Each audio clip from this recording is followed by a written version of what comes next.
Nat Geo itu sebenarnya kalau Nat Geo dari 2017 pernah jadi country juga, cuman berapa tahun belakangan mereka sering intens untuk ngajak untuk ngirimin liputan ataupun mereka menugaskan. Terakhir dengan Nat Geo saya liputan untuk kegiatan budaya di Tayan kemarin tentang acara seperahan gitulah.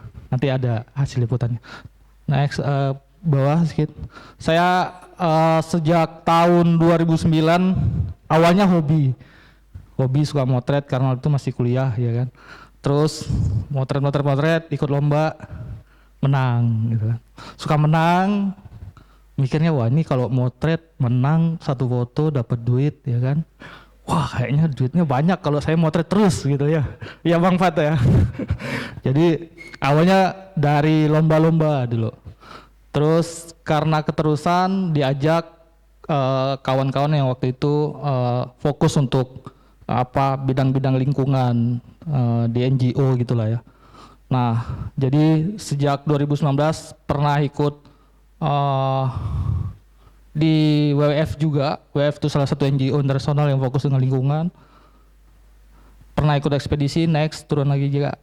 Oke, terus dari 2011 sampai bawah lagi. Oh ini banyak sekali ya. Terus, nah yang terakhir aja Kak, 3 tahun terakhir. Yuk turun bawah. Pusingan. Oke, turun naik ke atas. Nah terakhir juri juga di IPB kemarin untuk anak-anak mahasiswa di Himabio ya nggak salah. Terus kasih materi juga kemarin terkait materi wildlife sama anak-anak Untan. Terakhir 2024 masih, oh ya saya juga lagi sekarang mengerjakan proyeknya Kemendikbud dari program Dana Indosiana. Jadi Kemendikbud sekarang lagi gencar-gencarnya untuk mendukung seniman-seniman di Indonesia untuk melakukan pengarsipan budaya. Jadi bulan 6 kemarin kita membuat foto dan film dokumenter terkait masyarakat adat Sungkung. Jadi di Kalbar ini ada satu masyarakat adat Sungkung yang punya tradisi menggunakan gelang tembaga itu di kaki. Jadi kayak pernah dengar ini perempuan Thailand yang karen yang di leher. Nah kalau di Kalbar mereka gunakan itu di kaki. Jadi dia pakai dari kecil sampai nanti meninggal gitu. Nah itu proyeknya kemarin udah selesai, tinggal diseminasi sama pameran aja nanti mungkin dalam akhir-akhir ini. Atasnya ya saya pernah kerja dengan BBC UK juga, London, liputan untuk Power of Mama. Terus terakhir saya pernah pameran di Frankfurt, Jerman. Next bawah. Nah ini berapa publikasi dan komisi juga.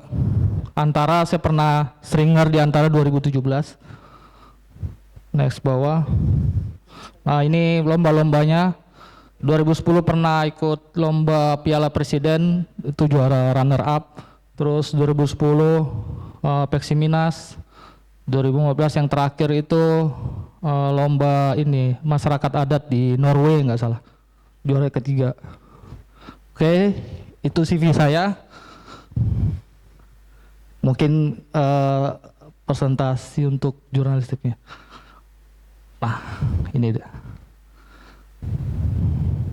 Sebenarnya tadi kalau Bang Fat udah kasih materi terkait dasar-dasar fotografi ya. Jadi fotografer itu memang wajib memahami teknik dasar fotografi. Jadi kayak kalau dalam dunia arsitektur, teknik dasar fotografi itu seperti membangun pondasi gitu loh. Jadi kalau kita mau bangun rumah, kalau dasar-dasar fotografinya nggak kuat, rumah itu ya pasti kalau pondasinya nggak kuat hancur gitu loh. Jadi memang kalau fotografer tuh syarat utama untuk menjadi fotografer yang baik tuh memang harus punya skill terkait teknik dasar fotografi. Tadi Bang Fat udah kasih banyak sekali terkait itu. Next, apa itu fotografi jurnalistik? Nah, jadi fotojurnalistik itu adalah media komunikasi yang menggabungkan elemen visual dan verbal. Jadi ada dua elemen yang di-create ya, dibuat. Jadi selain hanya gambar, tapi juga cerita lewat verbal itu, lewat kata-kata itu tadi. Nah, sebenarnya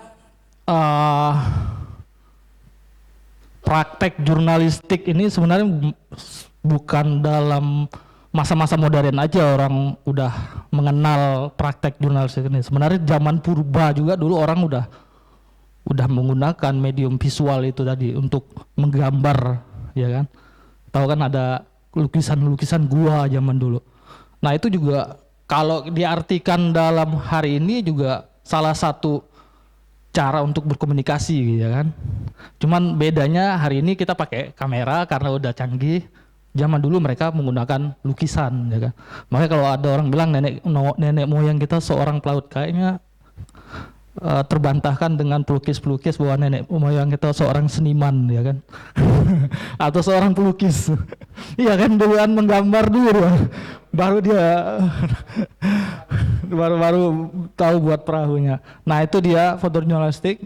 Jadi visual dan verbal itu penting sekali karena kita akan menceritakan sebuah peristiwa yang bernilai berita. Jadi peristiwa yang memiliki informasi lebih gitu. Informasi yang mau kita sampaikan kepada orang yang mau melihat foto kita. Kalau saya motret misalnya Tugu Digulis, ya kan? Terus saya nggak kasih caption gitu. Mungkin orang di Pontianak tahu bahwa itu Tugu Digulis.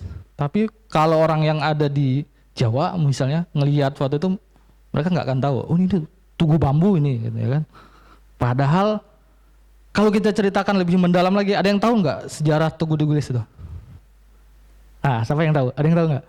Saya suka sejarah juga sedikit-sedikit karena berapa tahun kemarin saya banyak motret tentang terkait sejarah dan saya juga baru tahu tahun kemarin gitu. Tahu nggak arti Tugu Digulis yang gede-gede yang bambu di tengah-tengah itu? Tentang apa, Bang?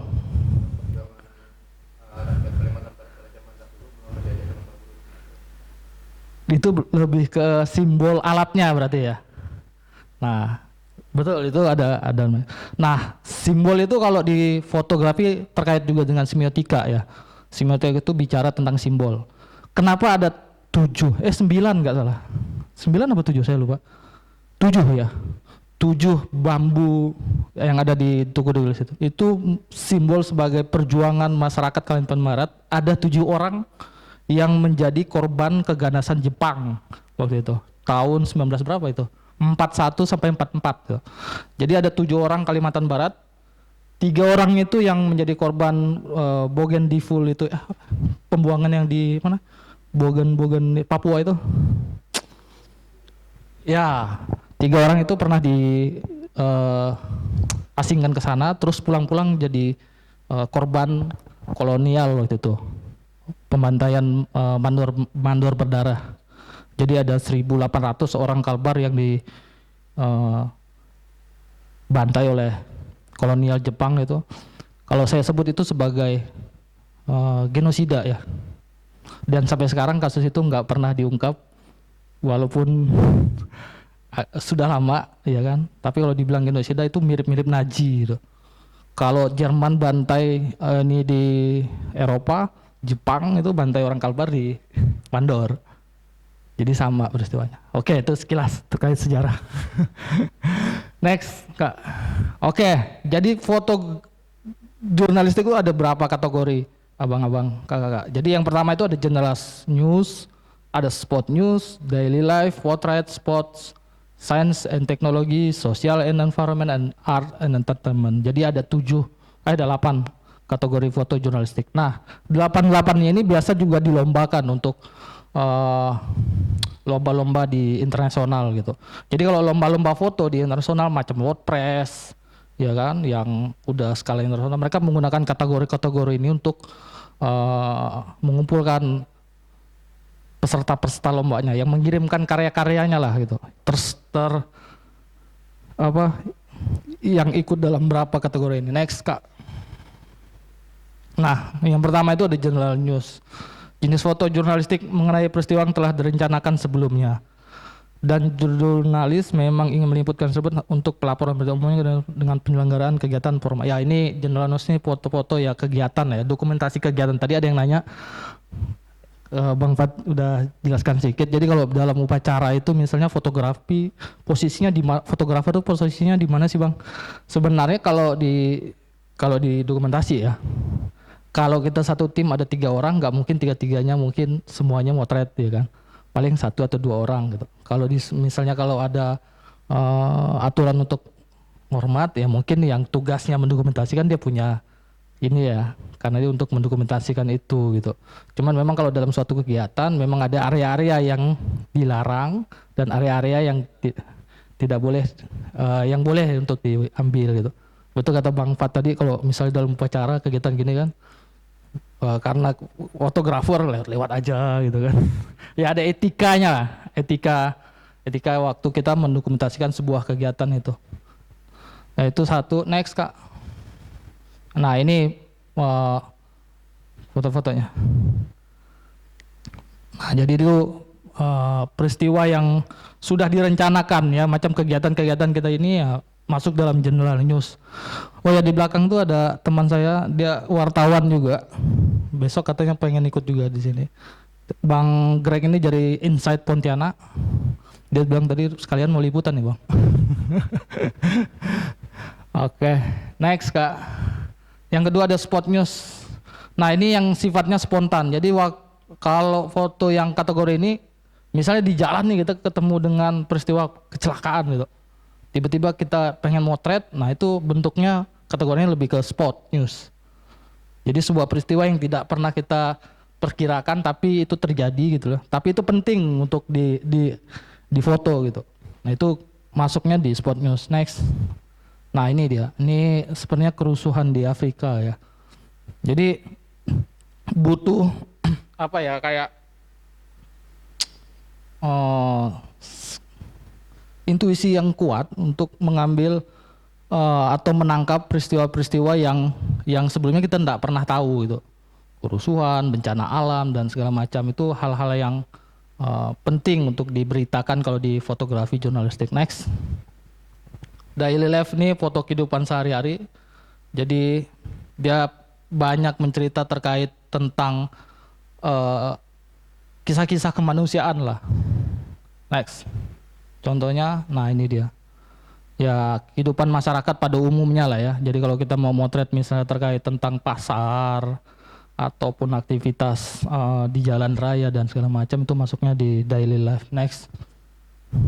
Potret. Nah potret ini lebih ke foto sosok wajah ya. Jadi kalau kita mau buat foto potret, kita pengen buat foto potret seorang nih dengan modelnya siapapun gitu. Tapi yang kalau susah itu, kalau saya pernah belajar moto, kalau buat tugas foto potret itu yang paling susah anak-anak sama orang tua. Coba kalau di rumah nanti coba ya buat potret anak-anak, anak bayi 5 tahun sama kakek-kakek lansia. Tahu nggak kenapa susah buat potret anak-anak sama orang tua? Tahu nggak alasannya kenapa? Karena susah diatur. Iya kan Bang Bat? Jadi kalau model banyak, model sekarang wah gayanya sini sedikit, agak lenggokin sedikit. Kalau anak-anak, dia dulu kalau latihan foto saya tuh mentor saya bilang banyak-banyak motret anak-anak sama orang tua. Nah kalau bisa dapat bagus, itu nilainya bagus tuh. Karena memang kadang kalau orang tua juga, Pak, kayak motret tuh gayanya begini, apa-apaan foto-foto gitu deh. Biasa begitu kan, paling enggak dimarahin gitu kan. Nah ini dia tokoh-tokoh publik yang dibuat foto potret. Jadi foto potret itu lebih banyak melihat, mengambil foto wajah seseorang. Jadi biasanya untuk apa ya, orang-orang yang punya jabatan lebih tinggi gitu.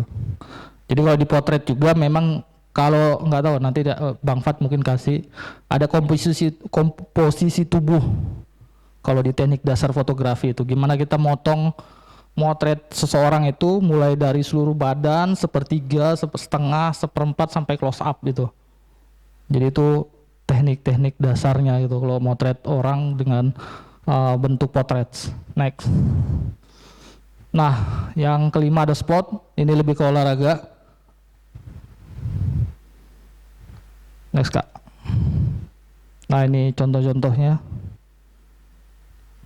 Next. Sains teknologi lebih ke ilmu pengetahuan sama teknologi terbarukan terkait misalnya situs, ya teknologi lah ya. Next. Nah, ini contohnya. 7 itu sosial environment, lebih ke isu-isu lingkungan dan sosial masyarakat. Nah, ini saya banyak mengerjakan di kategori ini juga gitu. Jadi emang isu-isu perubahan iklim saat ini memang banyak diekspos ya terkait berita-berita di lokal maupun di nasional. Next. Nah, foto-fotonya ya kayak gini. Lanjut.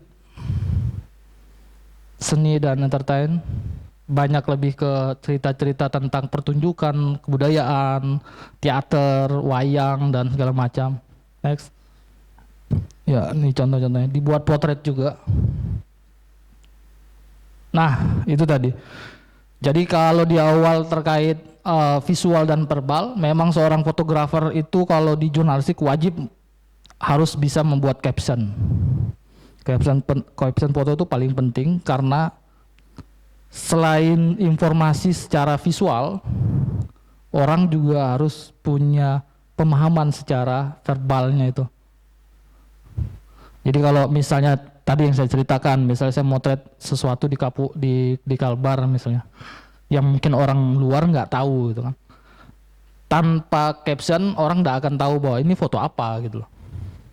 Karena memang pada esensinya fotografi, lukis, film dan segala macam itu adalah media komunikasi untuk menyampaikan informasi.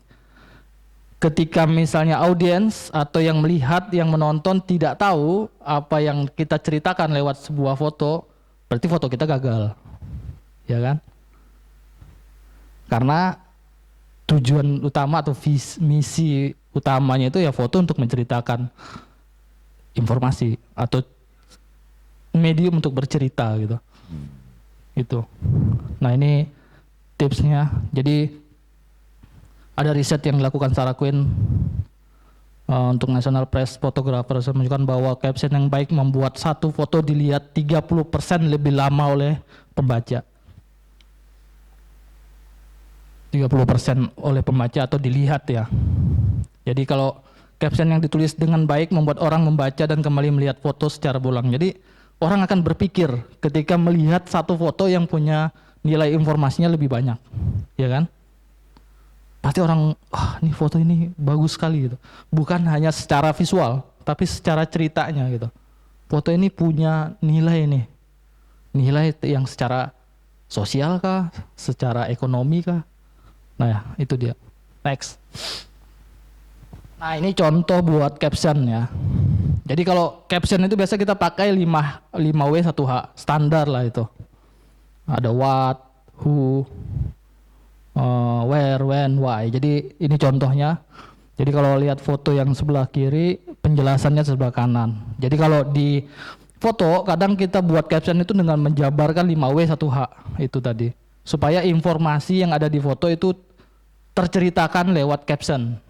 Jadi kalau abang-abang kakak-kakak misalnya ada tugas motret nih misalkan, kadang kan selain disuruh motret juga disuruh buat laporan kan. Ini foto apa gitu loh kan. Nah, kadang kalau kita nggak buat caption, ditanya lagi tuh sama atasan mungkin, ini fotonya ngapain nih? Nah, jadi supaya foto itu punya informasi yang detail, kita harus buat caption gitu. Supaya orang yang melihat foto kegiatan kita ataupun laporan kita tuh udah paham, oh ini foto ini, oh ini rupanya proses ini gitu loh. Oke, next. Nah, setelah itu ada aspek pokok yang menentukan sebuah peristiwa itu bernilai berita. Yang pertama itu penting tidak penting. Jadi kalau di jurnalis itu kita melihat sebuah peristiwa itu melihat dari penting tidak pentingnya gitu loh. Jadi kita ukur mana yang lebih penting gitu.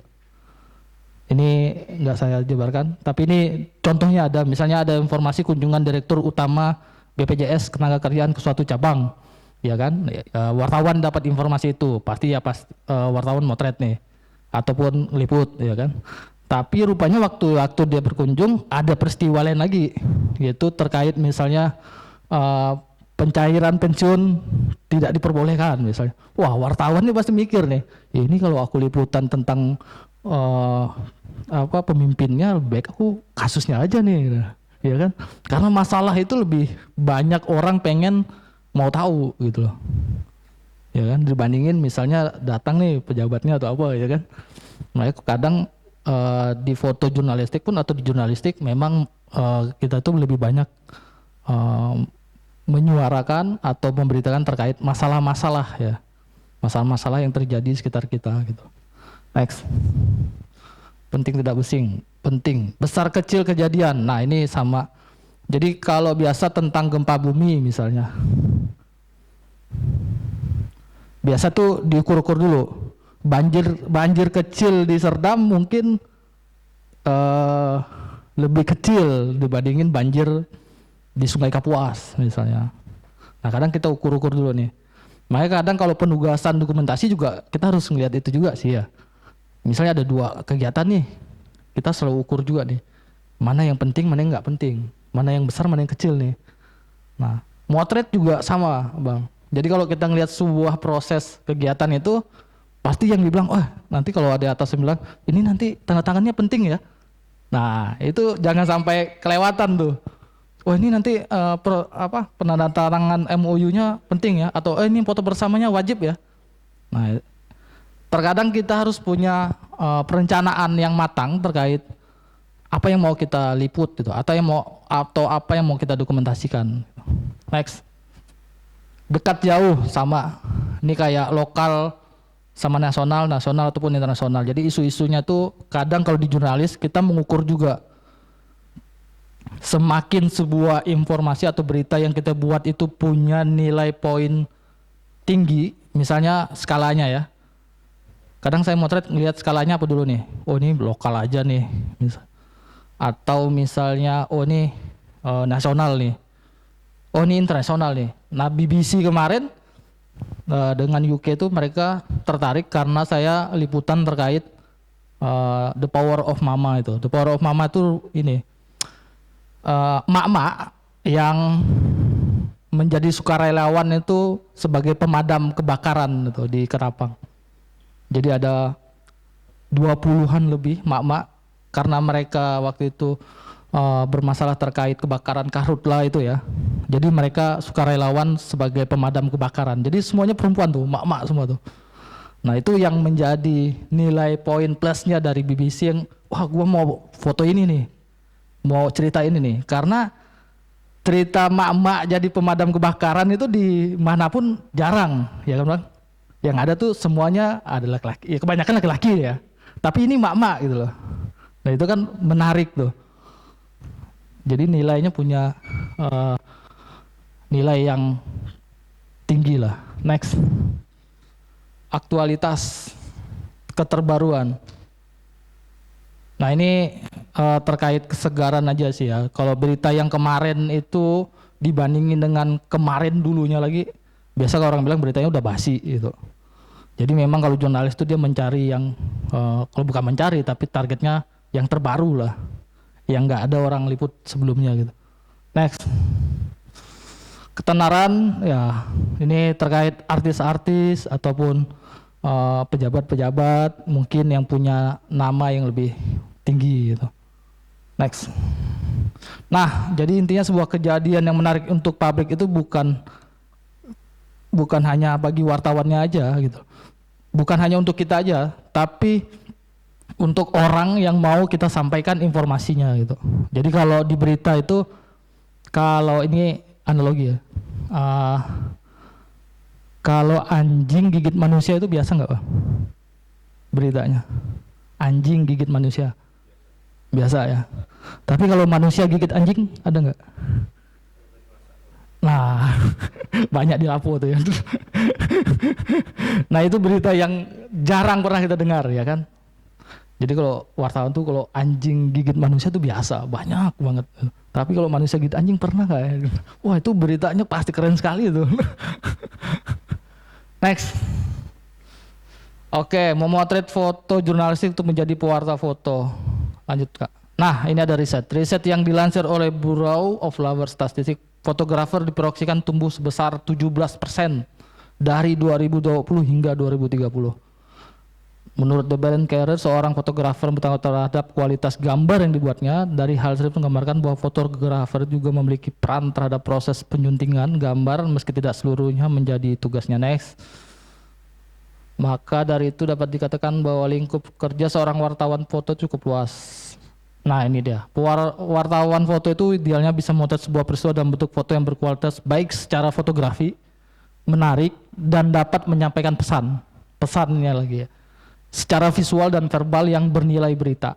Next. Nah, jadi dari hasil ini, hal ini terjadi meski teknologi telah memberikan kemudahan kepada siapapun untuk membuat foto dengan, nah ya kamera sekarang udah banyak jenisnya ya.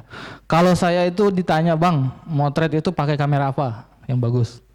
Karena pilihan itu kan orang beda-beda ya. Tapi saya punya prinsip yang paling penting dalam pekerjaan saya itu man behind the gun. Itu selalu jadi hal yang paling saya terapkan sampai hari ini. Jadi motret itu bukan bicara tentang alat, tapi bicara tentang orang yang di belakang alatnya itu.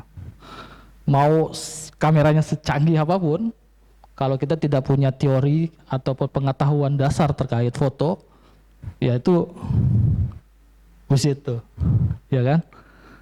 Kadang ada yang nanya, Bang, kalau beli kamera misalnya harganya segini doang, worth it nggak? Worth it kalau mau belajar. Kalau nggak mau belajar nggak worth it, ya kan? Kadang ada yang banding-bandingin Canon sama Nikon Bang, apa yang bedanya? Wah itu selera aja sih. Kalau aku semuanya yang penting bisa motret, bisa menghasilkan, dan bisa membuat foto yang bagus, itu udah standar banget gitu. Nah sekarang juga handphone jadi salah satu ini ya, jadi WordPress itu tahun ini 2 tahun belakangan sudah menerima foto dari kamera handphone. iPhone udah menjadi standar fotografi yang paling bagus juga gitu. Jadi bisa dikatakan bahwa mungkin 5 tahun ke depan orang udah mulai meninggalkan DSLR, seperti kita meninggalkan kamera analog dan segala macam, karena handphone sudah bukan lagi. Sekarang kameranya Leica handphone ya kan. Wah itu saingan-saingan semua tuh kamera-kamera handphone tuh. Nah kemarin juga saya sempat pernah diskusi dengan salah satu dinas juga, mereka terkait humas juga. Bang kalau beli kamera untuk video itu enaknya beli kamera apa Bang? Saya lebih menyarankan pakai handphone karena lebih praktis gitu, ya kan? Kalau kita menggunakan DSLR prosesnya itu berkali-kali. Pertama transfer, ya kan? Transfer nanti masuk ke aplikasi lagi. Adobe Premiere, ya kan? Kalau nggak DaVinci, itu juga kalau laptopnya support, ya kan? Kadang kita punya kamera bagus, tapi laptop nggak support. Terus nanti di render lagi, baru di ini. Jadi prosesnya tuh lebih panjang. Nah sekarang orang punya pakai handphone. Kawan saya kemarin di Kompas TV, rata-rata kawan-kawan itu pakai iPhone semua. Mereka pakai iPhone, mereka pasang rig, pasang mic, udah liputan, dan hasilnya juga bagus gitu. Ngeditnya juga langsung ya sekarang banyak aplikasi kan, biasa rata-rata orang pakai FN, tapi kalau yang CapCut itu biasa untuk ini ya, medsos ya. Nah kalau kawan-kawan yang jurnalis saya lihat kebanyakan pakai FN ya.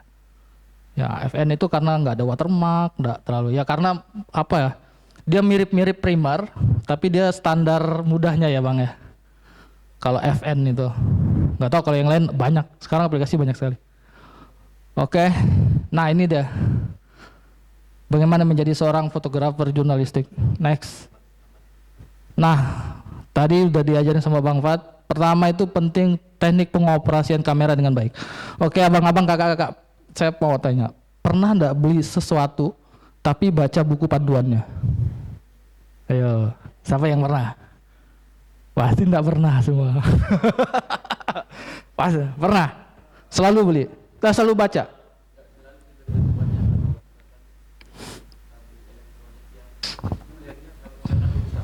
Oh, yang ini ya, rentan lah ya. Nah ini bagus nih. Jarang-jarang ada loh kita tuh. Ya saya juga ngakuin kadang beli sesuatu nggak pernah baca manual booknya. Benar bang? Nah itu ada satu kasus kemarin di Pontianak juga ada kecelakaan mobil, seorang ibu-ibu nyetir mobil, ya kan? Terus tiba-tiba dia menuntut dealer mobil itu karena dia bilang bahwa mobil ini tidak aman untuk pengendaranya. Alasannya karena airbagnya tidak terbuka, ya kan? Padahal di situ ada airbag. Rupanya dia berapa orang di mobil, 2 orang nggak salah. Jadi yang ini teman saya cerita gitu, dia menuntut bahwa mobil ini tidak punya keamanan dan bla bla bla. Rupanya ketika diinvestigasi, si pengendara ini rupanya tidak menggunakan seat belt, 2 di depan. Ya kan, kalau orang Pontianak ya, kalau orang Pontianak rata-rata gitu. Nggak tahu nih sekarang setelah ada foto-foto di tengah itu, tau nggak sih gunanya untuk apa? Kalau lewat Ayani kan cepet, apaan ini flash? Kalau itu kan untuk melihat seat belt kan. Nah, mobil itu sekarang punya standar kalau kita nggak pakai seat belt, dua-duanya di depan, dia tidak akan ngembang seat beltnya. Nah, ini peristiwa ini mengingatkan kita bahwa kadang kita beli mobil nggak baca manual booknya kali ya bang. Dan tiba-tiba kita menuntut orang yang misalnya, wah ini human error ini, bukan mobilnya yang nggak safety, tapi manusianya yang tidak pernah mau baca manual book. Nah itu sering sekali.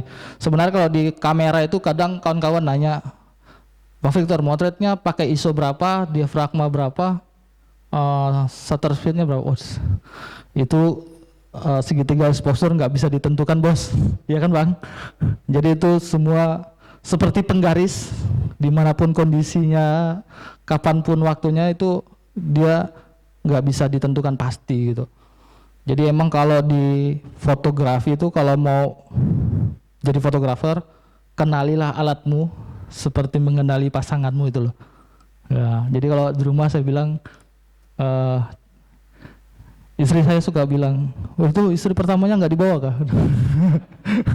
Kalau kamera ditinggalkan tuh pasti nanya tuh, itu istri pertamanya nggak dibawa kah? Itu selalu ngingetin. Karena saya bilang kamera saya itu istri pertama saya. Yang kedua itu yang Nah yang kedua, membekali diri dengan teknik dasar tadi udah dibagikan sama Bang Fad. Penting teknik dasar yang saya bilang itu, karena sampai sekarang pun saya masih belajar teknik dasar. Itu nggak bisa dipungkiri. Saya belajar angle terus masih, pencahayaan masih, sampai sekarang komposisi masih.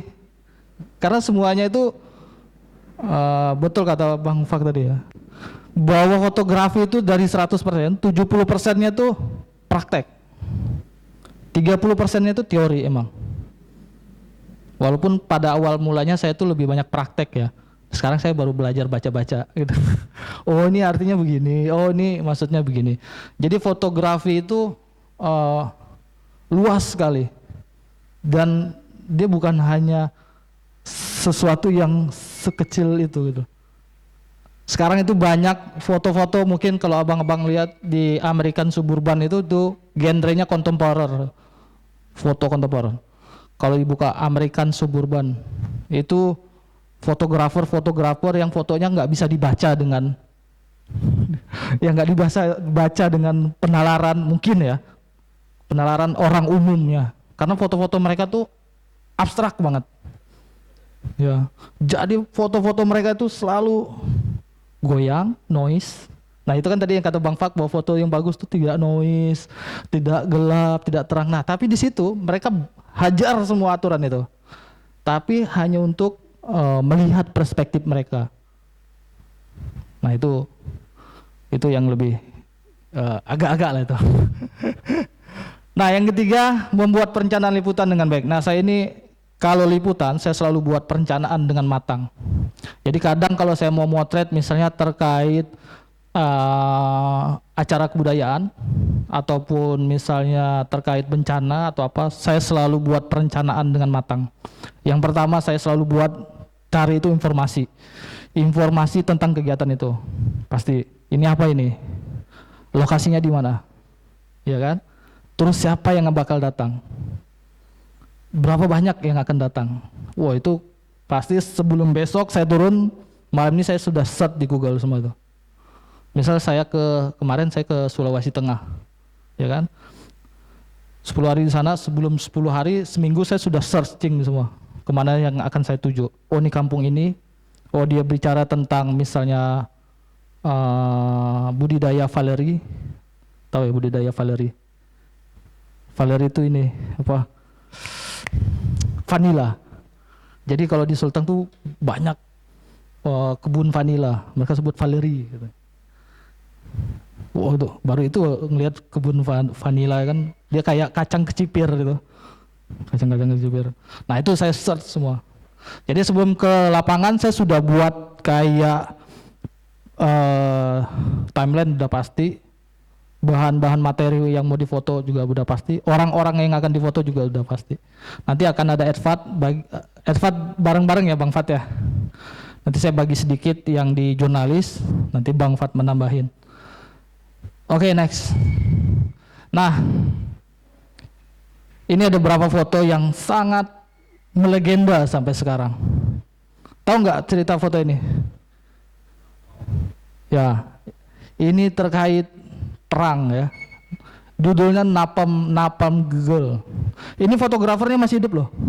Dan yang difoto ibu-ibu yang nggak pakai ibu-ibu lagi. Adik-adik yang nggak pakai baju itu masih hidup juga. Kalau di search di Google mereka pernah ketemu berdua. Jadi foto ini sebenarnya membuat sebuah perubahan terkait perang waktu itu. Waktu itu Amerika menjajah Vietnam ya kan tahun 1963. Waktu itu orang Amerika semuanya melihat pemerintah Amerika tuh, masyarakatnya ya melihat pemerintah tuh sebagai wah ini penjajahan, wah mereka kayak pride gitu ya. Kayak bangga. Tapi ketika foto ini dikeluar atau dipublish, sudut pandang masyarakat Amerika waktu itu menjadi berubah. Bahwa apa yang mereka pemerintah yang mereka lakukan itu menjajah Vietnam itu adalah sebuah pembantaian ataupun genosida waktu itu. Dan itu membuat reaksi protes waktu itu, yang membuat pemerintah Amerika akhirnya menarik pasukan ini. Ini foto legend. Jadi fotografer sama ininya masih ada. Jadi kalau di search di Google dia berdua pernah foto bareng. Fotografer sama udah. Oke, next. Nah, pernah lihat foto ini? Ini foto legendaris juga. Foto ini foto yang difoto oleh Kevin Carter. Jadi waktu itu dia lagi motret di Afrika terkait krisis kelaparan gitu. Dia motret ini, terus foto ini menang untuk penghargaan Pulitzer. Pulitzer itu penghargaan fotografi internasional lah ya, terbesar waktu itu tahun 1963. Jadi siapapun yang masuk dalam Pulitzer itu berarti fotografernya kelas kakap dah itu. Dia udah ininya tinggi gitu. Foto ini menjadi perbincangan di kalangan jurnalis dari waktu 63 sampai sekarang. Tahu nggak ceritanya tentang apa? Fotografi, foto ini. Ya betul, fotografernya habis dapat penghargaan dia bunuh diri. Kenapa dia bunuh diri? Tahu nggak? Abang-abang kakak? Hah? Dihujat karena apa bang? Nah, abang itu betul. Jadi foto ini menjadi sebuah kayak tantangan untuk jurnalis hari ini. Terkait sebuah peristiwa itu yang menjadi pertanyaan besar itu ketika misalnya kita dihadapkan dengan situasi ini, apa yang harus kita lakukan? Motret dulu atau nolong dulu? Nah kalau motret dulu, ya kan, macam ini, ya kan. Nolong dulu, momennya nggak ada. Ya nggak kak. Jadi foto ini sampai sekarang diperbincangkan. Nah, fotografer itu, jurnalis foto itu dipertanyakan kalau dihadapkan dengan sebuah peristiwa, dia motret dulu atau nolong dulu gitu. Karena yang menurut ceritanya setelah foto ini publish, dia bunuh diri karena dianggap tidak menolong anak ini gitu loh. Jadi dia dianggap, wah kau menang foto gara-gara penderitaan orang lain. Wah itu tuh. Jadi dia apa ya, kayak jiwanya tergoyahkan gitu karena ini legend sekali gitu. Foto ini ada filmnya, kalau abang-abang kakak-kakak pengen nonton filmnya, judulnya Bang Bang Club. Bang Bang Club. Ya kalau mau tahu ceritanya tentang fotografer ini. Jadi ini foto yang melegenda sampai sekarang. Oke, next. Nah, kalau di Indonesia ada foto ini. Tahu nggak fotografernya siapa?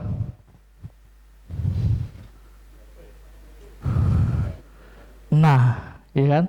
Jadi tahun berapa kemarin pemerintah Indonesia baru memberikan penghargaan, nggak salah jasa pahlawan ya Bang Fat ya? Jadi fotografernya ini namanya Mendur Bersaudara, dia 2 orang. Mendur Bersaudara. Jadi satunya namanya siapa ya? Ras Mendur, sama satunya pokoknya itulah. 2 orang ini kemarin baru diajukan untuk menjadi pahlawan karena mereka mendokumentasikan kegiatan si Soekarno ini, memproklamasikan kemerdekaan itu. Nah waktu itu juga ceritanya panjang, mereka sempat dikejar-kejar Jepang juga katanya. Dan katanya juga film foto ini, klisenya itu mereka kubur di bawah pohon gitu supaya nggak diambil sama Jepang. Karena waktu itu kita kan tiba-tiba memproklamirkan kemerdekaan ya kan. Nah jadi foto-foto tadi dengan foto ini tuh sebenarnya foto tuh punya peran dan fungsi juga gitu, yang bisa merubah sudut pandang orang lain ataupun merubah kesadaran orang lain ketika melihat sebuah gambar gitu loh. Jadi foto itu bukan hanya melihat sebuah keindahan saja dari repetisi alam itu tadi. Karena sekarang orang banyak bingung ya kan, di mana sih sisi keindahan sebuah foto itu? Karena perspektif orang itu masing-masing beda-beda. Ada yang bilang estetika dalam sebuah foto itu indah dari bentuknya, dari cahayanya, ataupun dari apapun gitu. Tapi ada orang yang bilang bahwa indah itu bukan hanya dari bentuknya aja bang, tapi isinya juga gitu loh, ya kan? Bahwa indah itu mungkin bisa kata-kata, ya kan? Bisa puisi, atau puisi dan foto gitu. Ada juga orang yang suka buat puisi dan foto itu jadi satu gitu. Itu menarik juga, bagaimana dia menceritakan pengalaman dia, kesadaran dia tentang dunia ini lewat sebuah puisi, tapi diselingin dengan foto. Itu menarik juga. Next. Oke, ini terakhir terkait bertutur menggunakan foto cerita. Jadi ada bukan syarat ya, ada metode atau pendekatan gimana sih kita mau bercerita lewat foto itu. Gimana sih kita mau motret dalam sebuah kegiatan itu yang detail, yang informasinya pas, ya kan, dan semuanya tercover gitu, nggak ada yang terlepaskan gitu. Oke, foto cerita atau foto story itu biasa kita buat dalam 6-12 gambar. Kalau di peliputan itu wajib di atas 5 gitu, paling banyak 15. Lebih banyak lagi nggak apa-apa, asal medianya mampu bayar aja. Karena kalau di foto jurnalis itu biasa kita dibayar per foto untuk satu foto cerita gitu. Nah ini sejarahnya juga pertama kali diperkenalkan oleh W. June Smith 30-an oleh majalah Life ya. Next. Nah untuk foto cerita tuh ada 3 bang sama kakak, ada yang deskriptif, ada yang naratif, dan ada yang esai. Ini beda-beda bentuknya. Kebanyakan orang buat yang deskriptif yang lebih dokumenter ya. Jadi dia acak. Misalnya saya motret nih kegiatan ini, saya fotonya dari berbagai angle, dari berbagai komposisi, saya foto aja sebanyak-banyak. Tapi saya bisa menceritakan itu lewat satu paragraf misalnya. Itu udah bisa jadi deskriptif. Mau foto apa? Bang Fat tadi taruh di depan atau peserta taruh di depan, itu nggak masalah, nggak ada aturannya. Nah kalau di naratif beda, dia dibuat ada foto pembuka, isi, sama penutupnya. Biasa ini proses nih. Biasa kita motret tentang seorang pengrajin apa? Pengrajin pandai besi misalnya. Kita akan memotret dari awal, ya kan, sampai dia selesai mengerjakannya itu. Dan itu ada foto pembukanya, foto isinya, sama foto penutupnya. Nah, yang terakhir itu esai. Nah, esai ini yang tadi saya bilang, dia menggunakan perspektif sudut pandang fotografernya. Jadi yang American Suburban itu tadi. Terus kalau di kita tuh apa ya? Esai itu banyak di ini. Ada satu ini di Pana Foto. Kalau di Indonesia itu ada Panya Foto. Panya Foto itu mereka lebih banyak ke esai gitu. Jadi mereka melihat sebuah sesuatu itu dari sudut pandang mereka. Misalnya nih, apa ya? Mawar misalnya. Mawar hitam. Ya kan, mawar hitam bukan mawar merah. Bagi kebanyakan orang umum melihat mawar itu kan bunga indah, ya kan, yang pantas diberikan sebagai pengungkapan rasa sayang dan bla bla.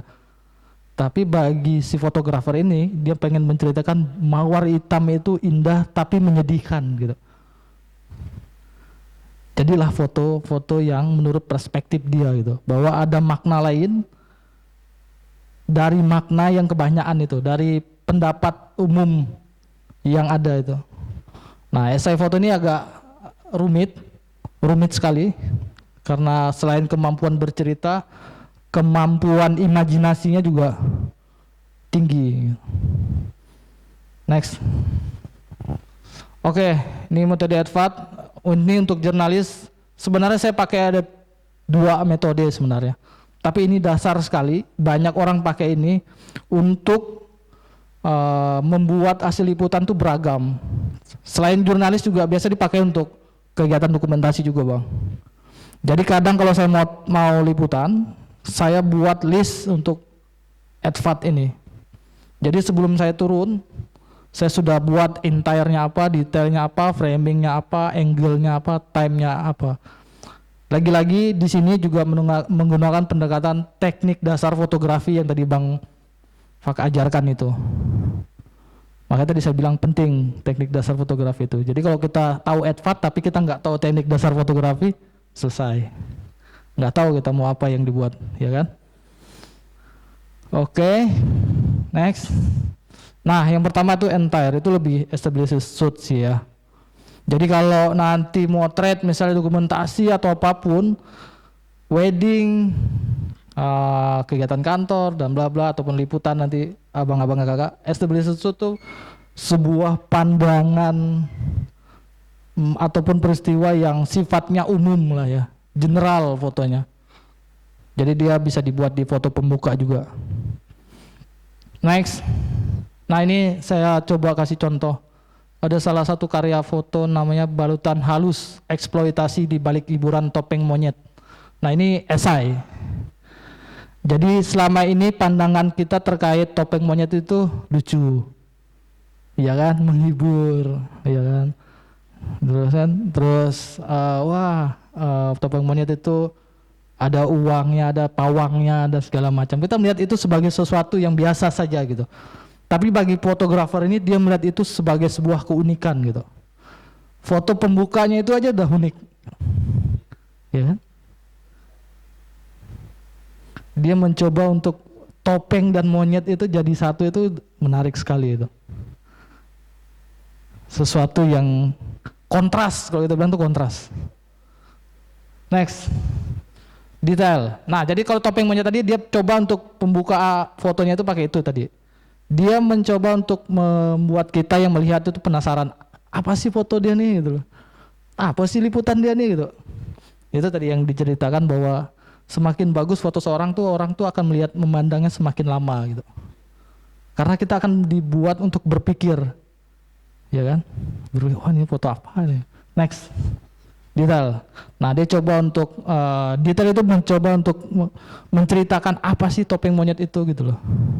Apa sih ceritanya? Dia ingin menceritakan tentang monyet dan pawangnya itu sebagai sebuah cerita dalam liputan ini. Next. Frame. Frame itu bicara tentang komposisi juga. Jadi komposisi itu ada pola, ada tekstur, ada subjek, ada objek, dan bla blanya itu. Jadi dalam satu frame itu, tadi komposisi udah ya Bang Fak ya. Ya, komposisi itu adalah teknik menata elemen visual.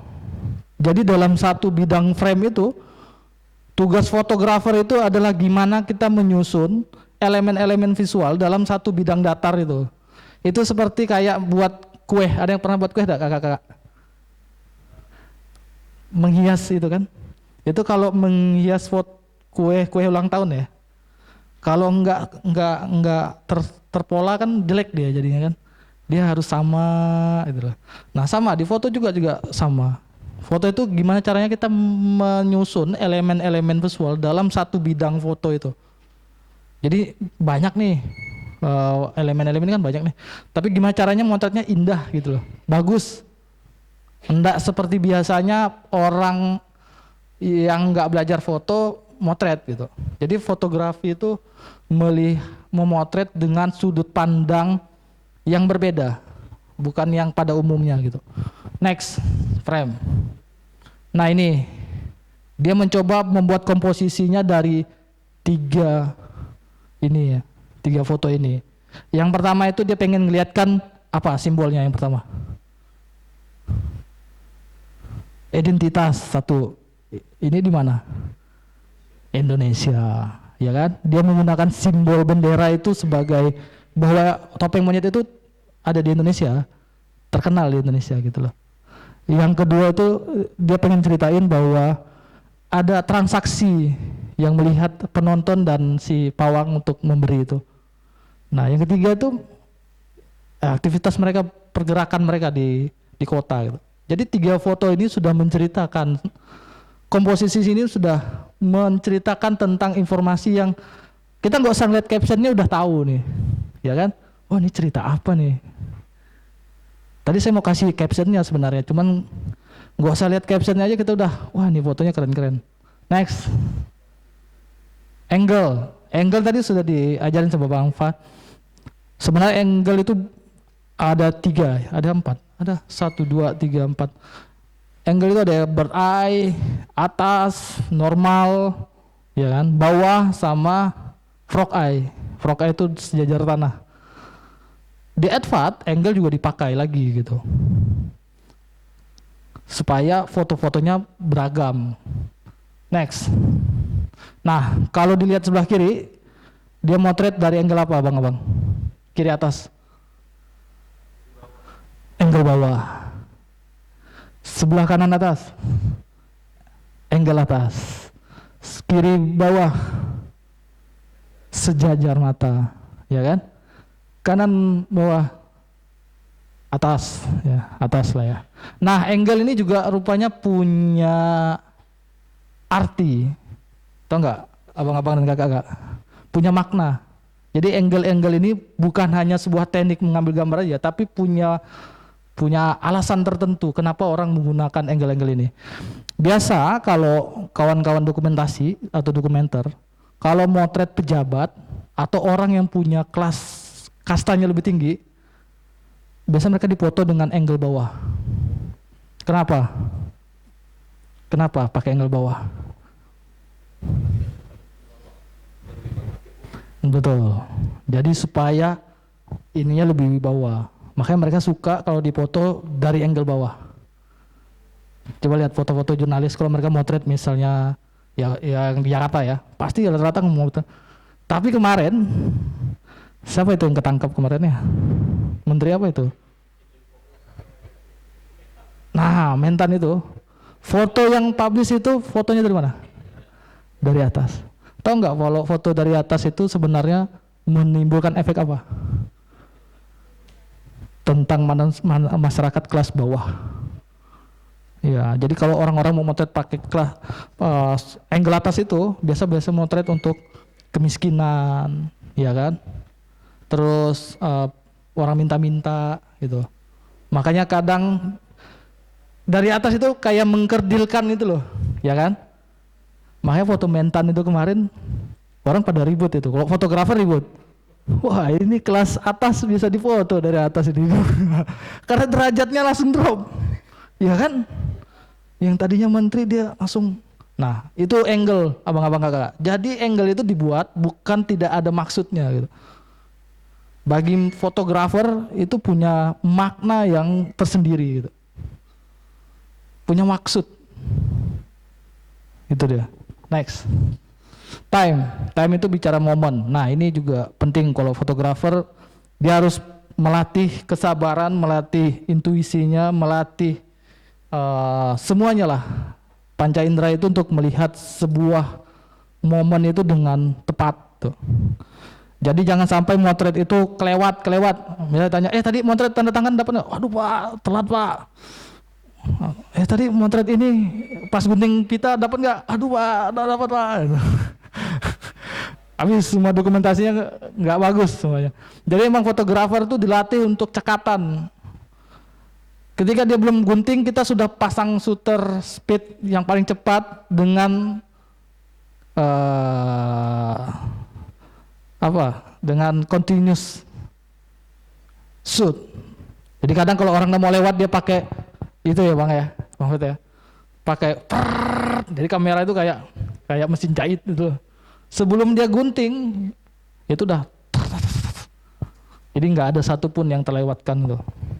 Nah itu fotografer tuh.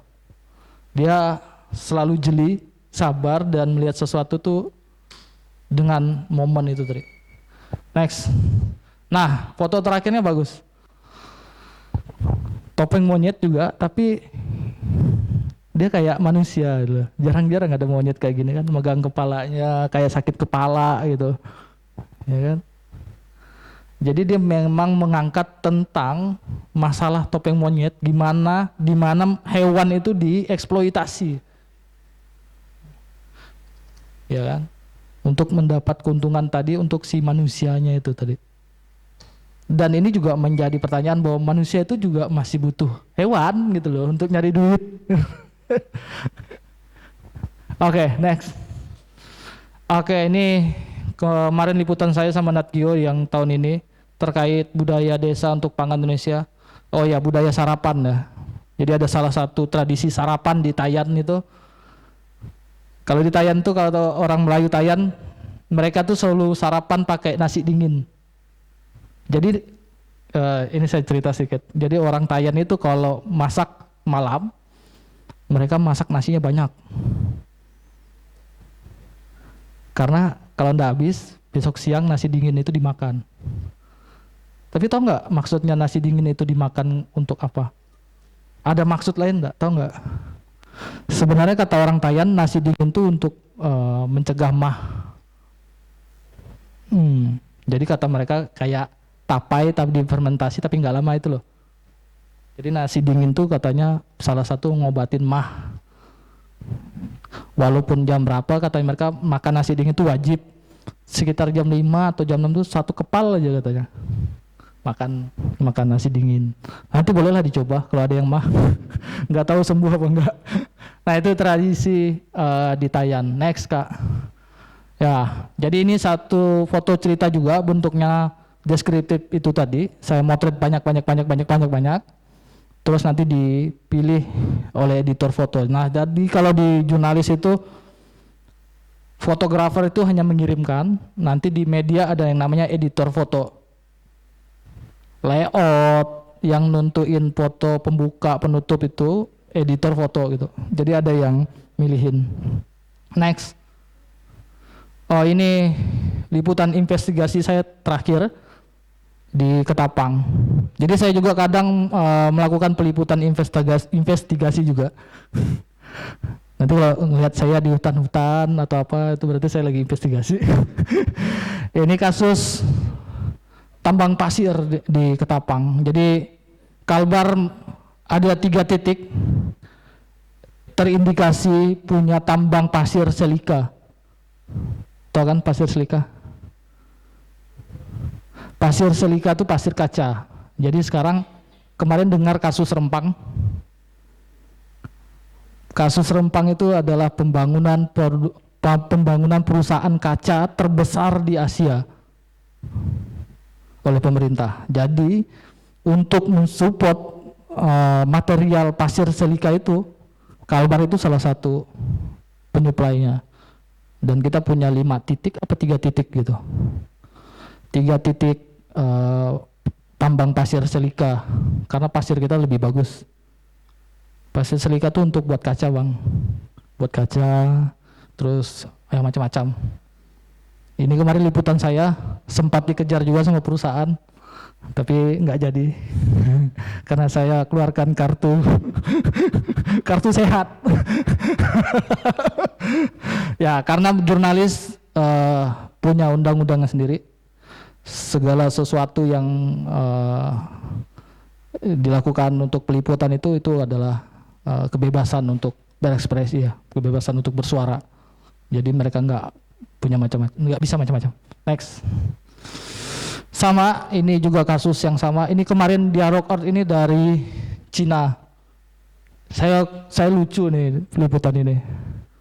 Liputan ini saya ditugasin oleh media Cina untuk memberitakan tambang Cina. Punya Cina. Ya, agak menarik. Kenapa mereka nyuruh saya nugasin buat motret tambang mereka gitu? Maksudnya investigasi gitu. Ya, jadi tambang ini kemarin di mana ya? Di Beliau. Rupanya di izin IUP-nya mereka tidak punya izin produksi. Jadi PT ini sebenarnya tidak boleh berproduksi karena dia tidak punya izin ya gitu. Dan mereka sudah beraktivitas dan melakukan penjualan. Nah ini kemarin sempat ribut juga dan selesai, nggak tahu selesai apa enggak. Next. Nah ini tadi the power of mama itu, mak-mak yang madamkan hutan. Jadi banyak sampai bawa anak-anaknya, Bu saya mau motret ibu. Waduh saya bawa anak saya gimana bang? Waduh jangan bawa anak bu, nanti saya kena marah nih sama medianya. Karena media luar itu selalu apa ya, mereka nggak mau ada foto-foto anak-anak karena eksploitasi itu tadi. Cuman kata emaknya bilang, nah, nanti kalau saya tinggal di rumah nggak ada bapaknya bang, katanya. Udah saya bawa aja, nggak apa-apa ya bu ya, nggak apa-apa. Ini bisa dilihat di online kalau pengen lihat beritanya. Next. Ini sama 2019 saya pernah liputan tentang masyarakat Pontianak yang ditangkap karena dituduh melakukan pembakaran hutan. Jadi ada berapa banyak di Kalbar orang-orang yang ditangkap karena dituduh melakukan pembakaran hutan. Padahal realitanya mereka tuh hanya bakar pohon rambutan, ya kan, ataupun bakar apa gitu. Ya, mereka jadi kambing hitam lah, gitu-gitu. Next. Nah ini kata-kata terakhir dari saya. Saya suka selalu pakai ini. Tahu nggak bang? Artinya apa?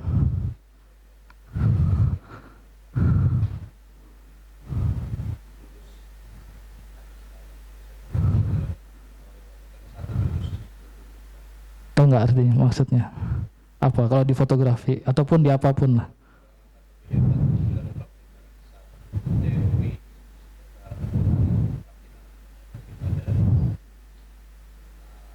Seribu teori, prakteknya satu, betul. Terima kasih abang-abang. Next. Terima kasih.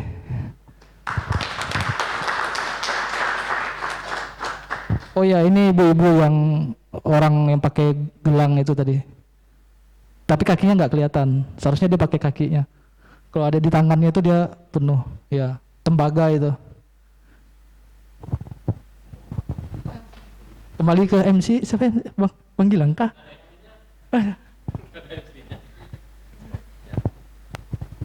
Baik, tepuk tangan dulu mungkin buat pembicaranya. Ada Bang F sama juga Bang Victor. Makasih banyak. Jadi kalau di jadwal dilihat setelah materi ini, harusnya setelah materi pertama tadi ada break ya. Tapi karena masih pagi, kita geser supaya materi 2 ini sudah selesai. Udah kenal 2 pembicara, sekarang silahkan break. Udah pada ambil boxnya ya? Jadi silahkan dinikmati sambil juga mungkin mikir kira-kira apa yang mau ditanyakan terkait dengan kebutuhan kita di KM9 nanti nih. Apakah mau tanya, apakah nanti yang difoto itu harus memperhatikan kita mau menyampaikan foto itu di media sosial apa. Karena kan formatnya beda ya. Misalkan mau buat di Reels, mau buat di Story, atau mau buat di feed-nya IG, atau misalkan mau buat nanti di mana TikTok misalkan. Kalau kita nggak punya TikTok ya, KM9 Pontianak ya. Jadi silahkan ditanya apakah butuh nggak kita ngambil foto sebanyak-banyaknya dengan berbagai macam format. Ada yang landscape, ada horizontal dan sebagainya. Nanti kita akan mulai lagi materi terkait dengan advat ya. Advat itu tadi mendalami yang tadi sudah dibahas. Kemudian nanti juga silahkan ditanyakan kalau ada pertanyaan. Kita break dulu ya, 15 menit mungkin dari pengajar juga perlu istirahat, minum dulu, nanti silahkan disiapkan untuk materi berikutnya. Kita nanti mulai lagi pukul 10.55 ya. Terima kasih.